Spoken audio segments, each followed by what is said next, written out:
There's a special kind of silence that hits a room when you realize you're being replaced by someone who thinks a pivot table is a trendy dance move. The CEO cleared his throat like he was announcing a prostate exam, not a professional betrayal.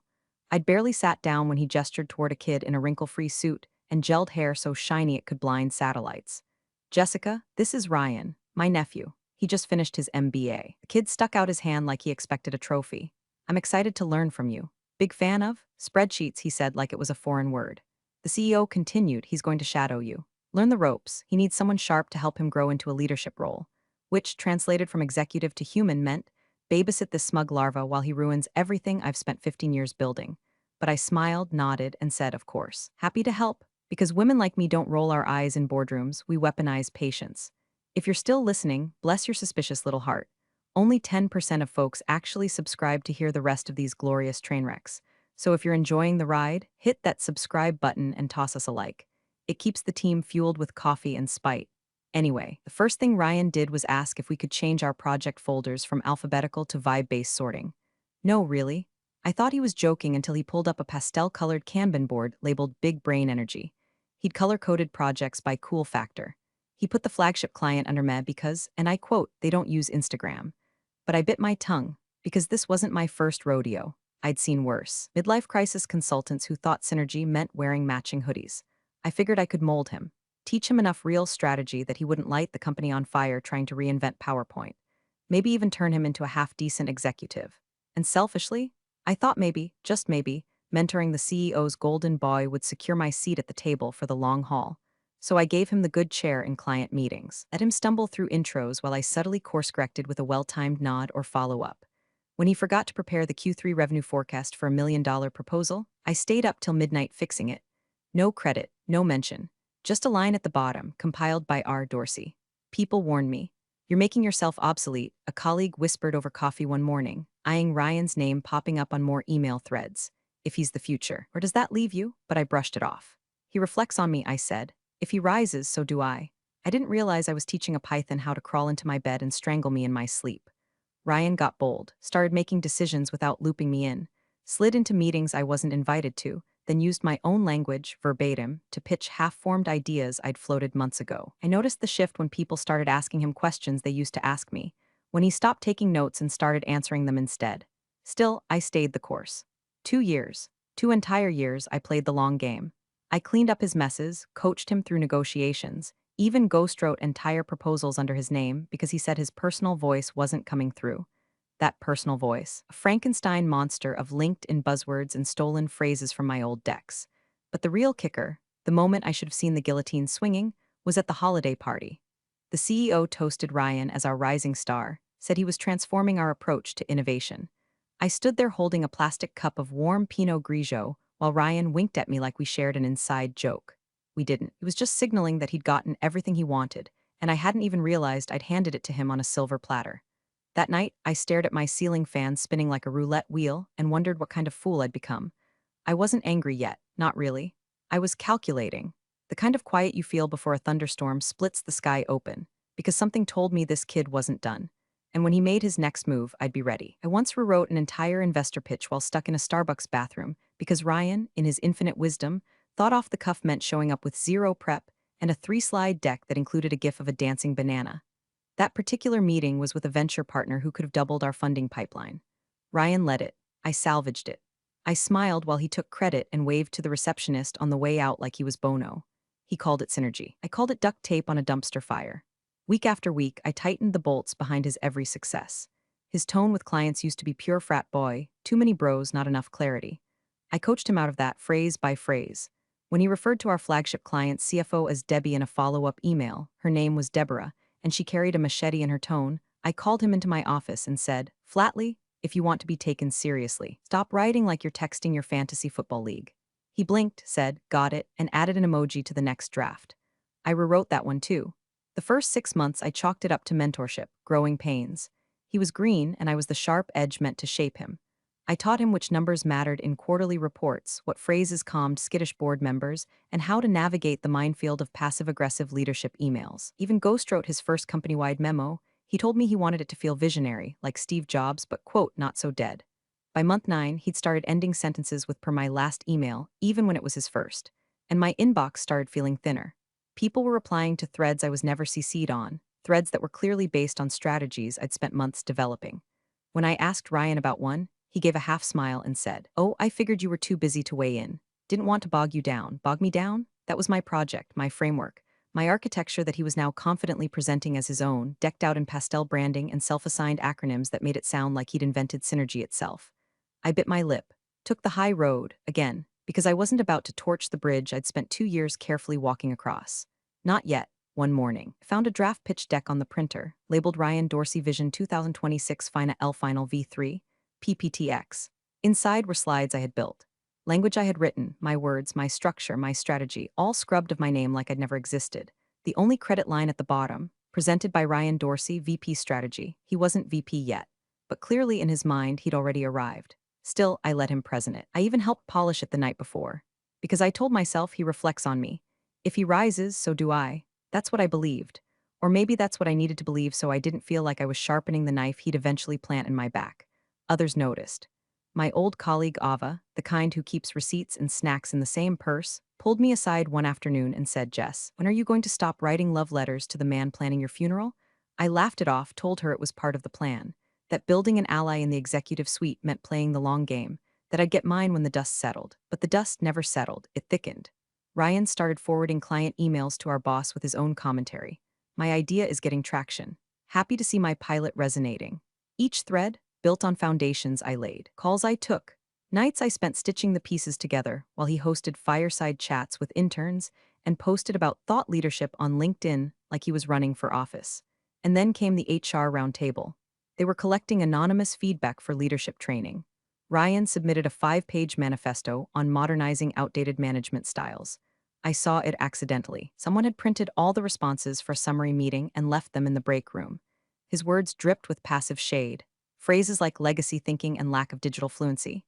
It didn't name me, but it didn't have to. It was clear. Ryan wasn't just stepping into a new role. He was rewriting the narrative of how he got there and erasing the woman who taught him how to fake it till he looked the part. And still, I said nothing, because I was waiting for the right move. And when it came, it wouldn't be loud. It would be surgical. The email hit inboxes at 8:01 a.m. on a Monday, the digital equivalent of a sucker punch served with a side of croissants. Subject line, exciting leadership news.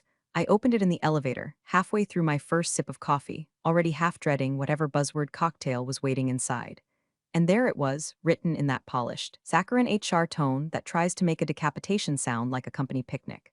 "We are thrilled to announce Ryan Dorsey as Vice President of Strategic Growth, effective immediately. Ryan has demonstrated exceptional vision and leadership over the past 2 years. 2 years. My 2 years. My proposals, my pilots, my deck templates with the fonts he never remembered to change. He hadn't just taken credit, he deleted me from the story altogether. Not a single line about mentorship, not a whisper of gratitude. I wasn't even CC'd. It was as if I'd been plucked out of the timeline like gum off a shoe. I walked into the office feeling like a ghost who could still smell toner and broken promises. People glanced up, then quickly backed down, the way you look at a car crash you're trying not to admit you enjoy. Some offered awkward congratulations, as if I'd been promoted too. Others just gave me those tight-lipped corporate smiles, the kind that say glad it's not me. By 9:30, Ryan's assistant pinged me. He'd like to meet. Brief touch base, as if we were still on the same team, as if he hadn't just clubbed me over the head with the velvet hammer of office politics. I stepped into his new office, a corner space that used to belong to a man who'd once built this company out of his garage and unpaid interns. Now it had a standing desk, faux succulents, and a whiteboard with the words "Disrupt or Die" scribbled in dry erase marker like a hostage note written by a TED talk. Ryan stood to greet me like a politician shaking hands with someone whose vote he didn't need. His posture was straight. His grin was thin, rehearsed. "Jess, glad you could come by," he said, gesturing to the chair across from him like he was offering me the last seat on a sinking ship. I didn't sit. He adjusted his cuffs like he'd been practicing this moment in a mirror. "Look, I want to be transparent with you. We're moving in a new direction, one that doesn't exactly align with your traditional approach." I let that hang in the air just long enough to make him twitch. He added, "It's not personal, just evolution. We're innovating, and that requires different energy." Different energy, I nearly laughed. The kind of energy that forgets to mute itself on Zoom while watching crypto TikToks mid-meeting? I said nothing. Just tilted my head and looked at him like I was trying to remember if I'd left the stove on, or if I was about to burn the whole kitchen down. "You've done great work here," he continued, tone all fake empathy and sterile warmth. "Truly. But it's time to give others room to grow. Others, meaning him, meaning the boy who once asked me what an RFP was while holding a caramel frappuccino like it was a diploma. I smiled, just a small one. The kind that lives between bless your heart and I dare you to finish that sentence. He mistook it for grace. I'll loop in HR, he said. We'll make sure the transition's smooth. You deserve that, smooth, like sandpaper down the spine. I gave him a single nod, turned, and walked out without saying another word. The silence echoed louder than anything I could have yelled. As I passed the receptionist, she looked up with wide eyes and the quiet fear of someone who'd just seen a lion walk through a daycare. I gave her the same slight smile. Because that's all I had left now. Silence, poise, and a plan already simmering like a bomb set to boil. The CEO didn't call. HR didn't reach out. My keycard still worked, but the air had changed, thicker now, with betrayal and bad cologne. No goodbyes, no thank yous. Just a slow erasure, pixel by pixel. But here's the thing about ghosts. Sometimes we come back with unfinished business. I didn't cry. I didn't scream. I didn't pour wine into a coffee mug and collapse into the couch like some sad trope from a Tuesday night drama. I walked into my house, took off my heels with the slow precision of someone defusing a bomb, made a single piece of dry toast, and opened my laptop like I was about to conduct surgery on a corpse that didn't yet know it was dead. The screen lit up and I felt it, the shift. That invisible tremor behind the ribs when something inside you locks into place. Not sadness, not defeat, something colder, sharper, a kind of purpose you don't come back from. I clicked into my personal cloud drive, quiet little folder named Backup. Strategy 2019-2023. Not company property, not hosted on their systems, because women like me don't get to have bad days. We get to have insurance policies disguised as admin diligence. First tab, emails, I sorted by sender. Dorsey Ryan, there they were, chains I'd forwarded to myself at 2 a.m. after cleaning up his messes, annotated with keywords like source mismatch, proposal integrity, client retention. Second tab, pitch decks. Versions with timestamps. Slides with my initials in the metadata. Strategy flowcharts I'd designed in hotel rooms at midnight while he was busy networking on rooftop bars. But it was the third file, the one I hadn't touched since last fall, that made me pause. Transfer Innovation IP. I opened it. Inside, the original concept paper I'd drafted nearly a year and a half ago. Data integration model for supply chain analytics that pulled from client-facing platforms in real time. Tech specs. Use cases. Deployment paths. Annotations from my conversations with a third-party vendor who had helped me explore licensing options before I ever pitched it internally. And then, layered over that, another file. Ryan's Vision 2026 proposal, the same one that got him his shiny new title. It was my architecture. Same use cases, same projections. Except he'd changed the name from Pulse Stream to Dorsey Flow, which frankly sounded like a urinary tract issue. But the kicker? The licensing clause. See, months ago, long before I ever handed that idea over to the company, I'd entered into a personal agreement with the external vendor. A placeholder licensing contract. One that assigned ownership to me, personally, for the pilot framework. I'd even paid the retainer out of my own consulting LLC, which I kept active on the side for speaking gigs and just-in-case moments exactly like this. I remember now. I hadn't wanted to move forward with it internally until I was sure it worked. So I'd kept the skeleton of the project in my back pocket. When Ryan begged for something disruptive to present during last quarter's Innovation Summit, I'd handed him the concept like a loaded weapon. I hadn't expected him to fire it directly at my job, but he hadn't read the footnotes, hadn't checked the contract terms, didn't know the vendor required explicit written release for public-facing deployments, and he definitely hadn't realized that in pitching it without vetting the source, he'd breached half a dozen internal protocols and at least one active NDA. I leaned back, let out a slow breath, and let the rage settle into my bones like sediment. I wasn't hurt anymore. I was building a case file. I spent the next 5 hours cataloging, comparing, highlighting every instance where my original language had been copy-pasted into Ryan's version. I ran it through a plagiarism scanner just for fun. 92% match. His title page had different fonts, that was about it. At 1:34 a.m. I wrote a memo, addressed to no one, just titled Ownership Summary. It laid out the timeline. Attached screenshots, licensing docs, email confirmations, metadata trails, everything. I didn't send it, not yet. I just saved it to a flash drive, then another. Then one more, which I hid in a hollow compartment of a hairbrush in my gym bag, a trick I learned from a risk management seminar I once gave to a room full of board executives who couldn't spell litigation if you spotted them the first 6 letters. Obsolete, am I? That night, I slept like a brick tossed into a lake. Not peaceful, just deliberate, because now it wasn't just about proving my worth. It was about watching him realize too late that he'd stolen the wrong woman's work, and she had the receipts. The summons came through Outlook, of course. No courtesy call, no hallway heads up, just a sterile little calendar invite titled Strategic Transition HR Conference Room B. 30 minutes, no agenda. RSVP requested. The kind of invite that smells like a firing and tastes like a knife wrapped in corporate jargon. I accepted with one click, didn't need to ask questions. I already knew what flavor of betrayal I was about to be served. I dressed sharp that morning, not flashy, just precise. Black suit, clean lines, no jewelry except the watch I'd worn the day I signed my first C-suite contract. The one engraved with a quote from my old mentor, never blink first. HR conference room B had a view of the parking garage, which felt about right. I walked in to find Ryan already seated, legs crossed, tapping on his phone like he was about to fire up a podcast about himself. The CEO sat at the head of the table, uncharacteristically stiff, fiddling with his pen. A laminated HR rep hovered by the door like a bad smell with a clipboard. Jessica, the CEO said, offering a nod that didn't reach his eyes. Thanks for coming. Ryan chimed in with his trademark artificial warmth. Hey Jess, he said like this was brunch and not a beheading.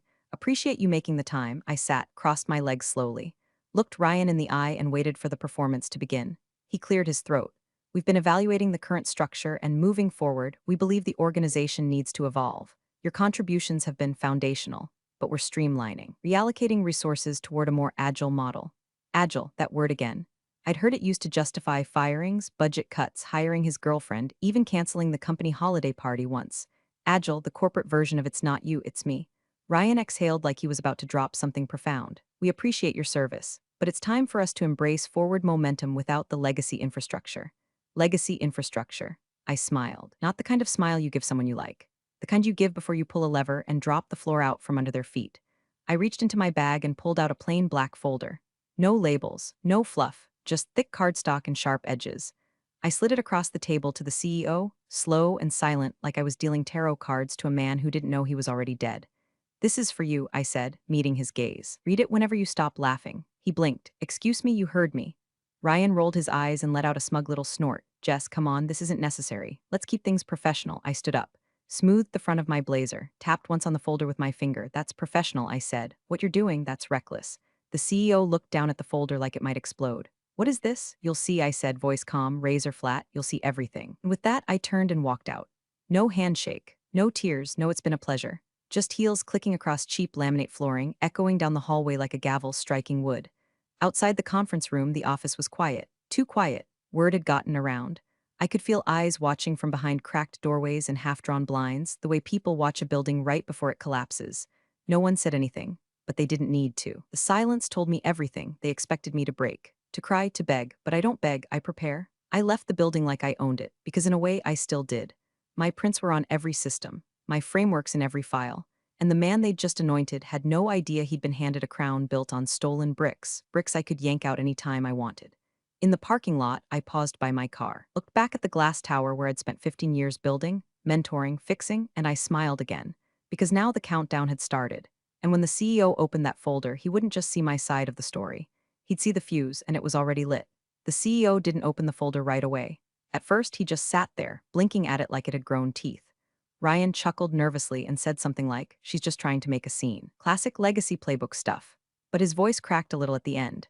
He was trying to act like the alpha in the room, but his knee was bouncing under the table like a kid who just realized he filled in the wrong bubbles on the SAT.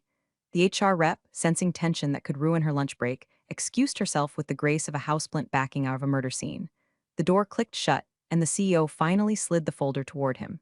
No words, just that quiet shift in energy that says something's coming. He flipped it open.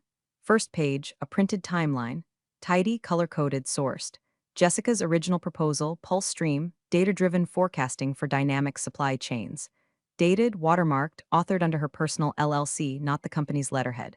He turned the page, more documentation. Side-by-side comparisons of Jessica's strategy deck and Ryan's Vision 2026 presentation.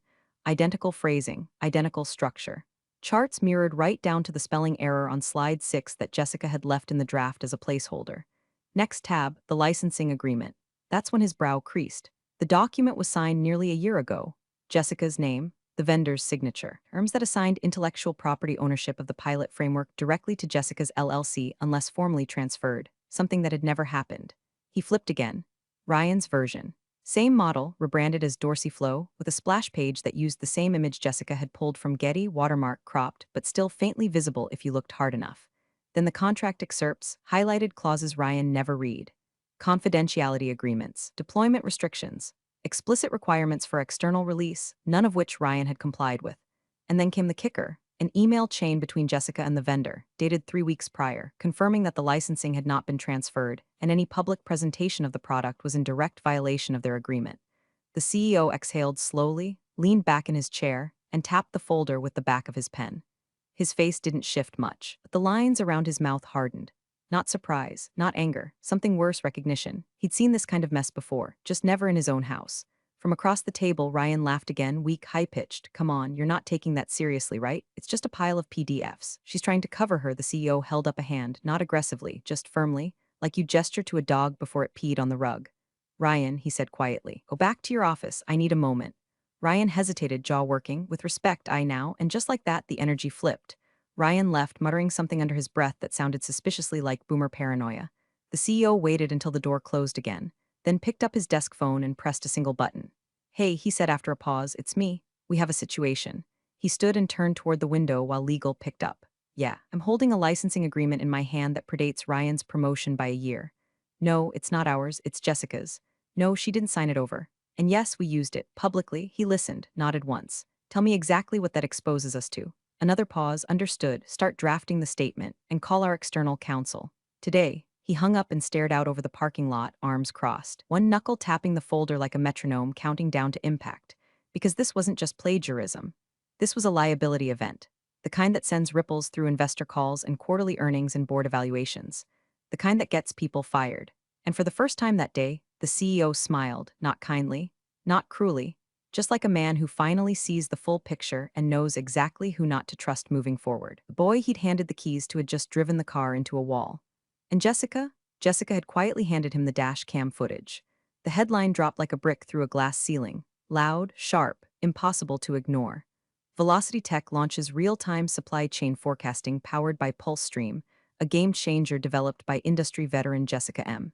It hit the wire at 9:07 a.m. on a Thursday, and by 9:12, Slack channels at our company looked like someone had lit a match in a room full of propane. People didn't message me, I was already out of sight and out of the building. But my phone buzzed with screenshots. Mentions, pings, even Ava, who never swore in text, sent me nothing but a row of fire emojis and holy. SHT. Ryan's name was nowhere in the article. Not a quote, not a footnote. But mine, it was everywhere. Jessica M., former strategic lead at Redacted Corp., has partnered with Velocity Tech to deploy a proprietary data framework years in the making. The reporter even included a pull quote from my keynote at last year's conference. Innovation without integrity is just branding. By 9:18, Ryan was pacing the corridor outside the executive floor like a raccoon trapped in a revolving door. Eyewitnesses later said he stormed into legal's office demanding an explanation, claiming sabotage, insisting that Jessica I must have stolen company property and handed it over to a competitor. He used words like espionage, breach, and according to one assistant, reputational terrorism. Legal stayed silent, because by then they'd seen the folder too. Ryan's version of events unraveled like wet toilet paper.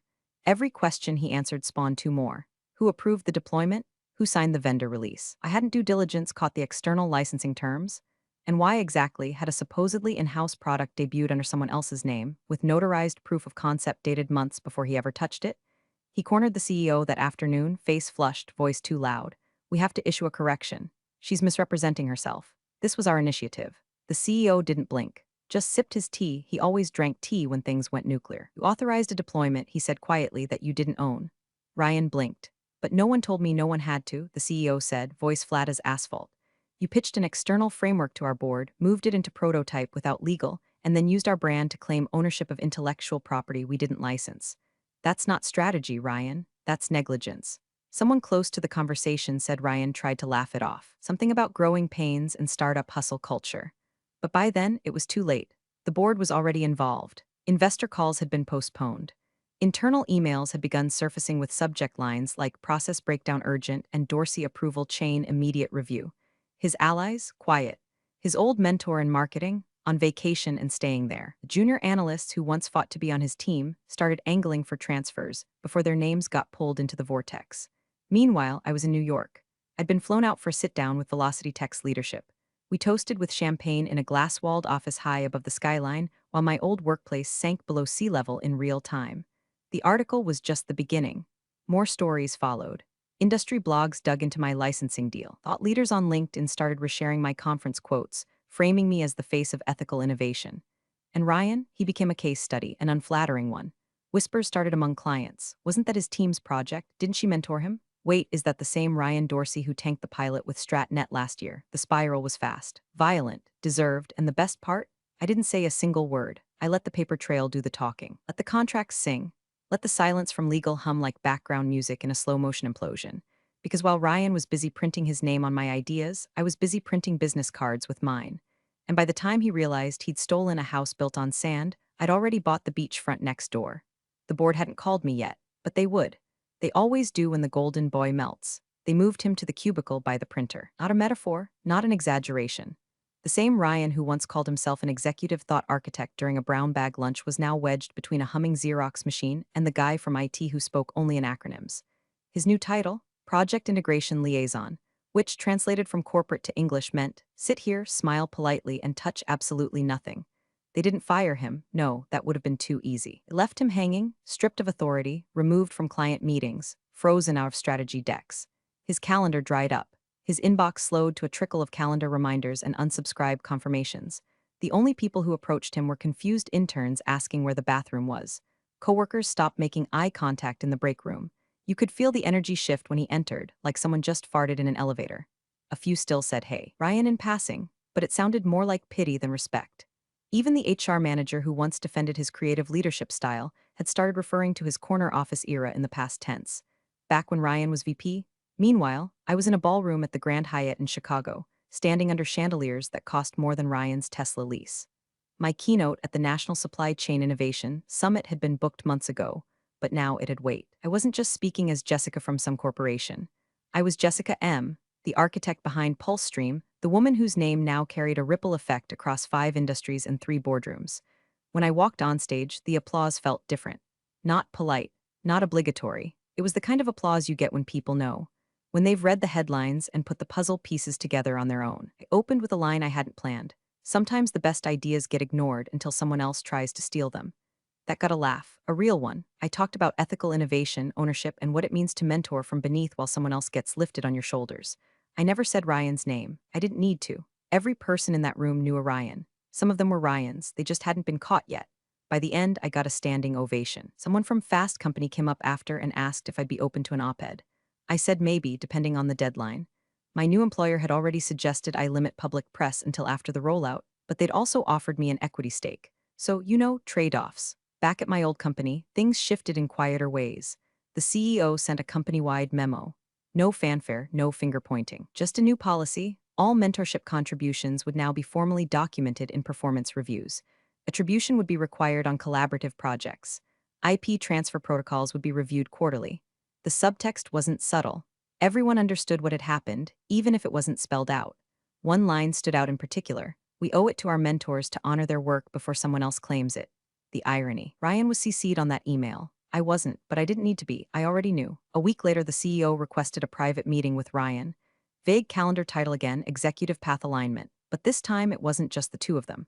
A third name appeared on the invite. Mine. No last name, no company affiliation, just Jessica External Partner. Ryan saw it, according to the executive assistant. He stared at the screen for 5 full minutes before standing up, walking into the hallway and putting his forehead against the glass wall outside his old office. He stood there for a long time, just breathing, because he knew this wasn't just another HR slap on the wrist.